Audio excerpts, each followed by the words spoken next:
So guys, now I'm going to play some drinks. You can see, but if I'll just place them like this, yeah. And some yogurts here, like nimenunua tu vitu za, sijanunua grains, like hizo vegetables bado sijabuy, but I just buy them guys.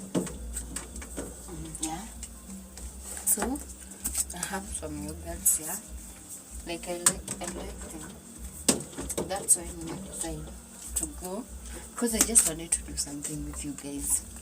I will show you when you come.